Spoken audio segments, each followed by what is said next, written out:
Governor Kevin Stitt has replaced Ryan Walters as his Secretary of Education. Walters will remain in his elected role as State Superintendent of Public Instruction.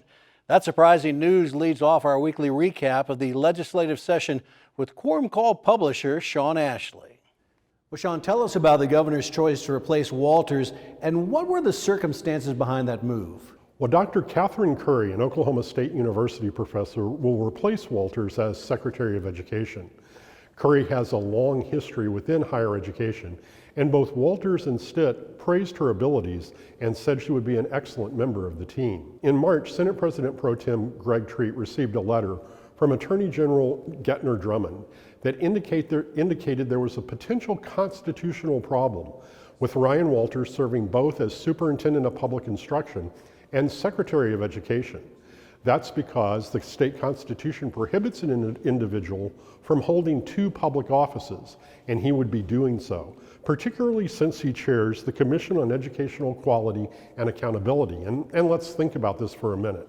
One of his roles as Secretary of Education is to approve certain expenditures for agencies within his cabinet area. One of those agencies is the Commission on Educational Quality and Accountability. In other words, he would be perhaps involved in deciding on those expenditures and approving them, and then approving them again. So what has happened is the governor has withdrawn his nomination as secretary and moved forward Dr. Curry. And that was not the only shakeup in Stitt's cabinet. Kind of run down those for us. First of all, he created two new positions, the Secretary of Operations and Government Efficiency and the Secretary of Workforce Development. He also eliminated the position of the Secretary of Science and Innovation. State Chief Operating John Sutter will take on the role of Operations and Government Efficiency Secretary, and then the Secretary of Workforce Development is expected to be appointed soon as a task force the governor appointed to look at workforce issues makes its recommendations. The House this week proposed a bill that will provide a tax credit for people who are taking care of loved ones in their home, a tax credit for caregivers. How exactly will that work? Yes, the bill is called the Caring for Caregivers Act. And what it does is exactly what it says. It provides a tax credit for individuals who are caring for loved ones within their home. If we spend money in the process of caring for our loved ones, we could then claim those expenditures on our individual income tax. And we would be eligible up to a $2,000 tax credit as a result of that.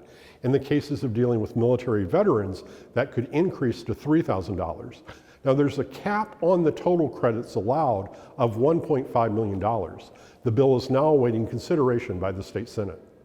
A final question for you. The Senate Appropriations Committee has approved raising the fees to pay for Next Generation 911.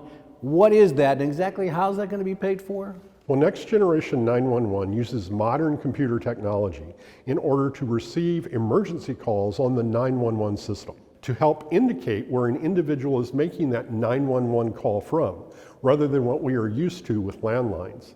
And in fact, one of the items identified or defined within the bill is what a landline is, because they are becoming almost obsolete today. Now the bill calls for fees which we pay on both our landlines and our cell phones to increase in order to pay for the implementation of Enhanced 911. That fee would go from 75 cents up to $1.25, and all of us who use landlines and our cell phones would pay that. It would also apply to prepaid cell phone transactions at $1.25 per transaction. Over time, that money then would be distributed in order to implement the system. Well, Shawn, as always, we really do appreciate your time. You're very welcome.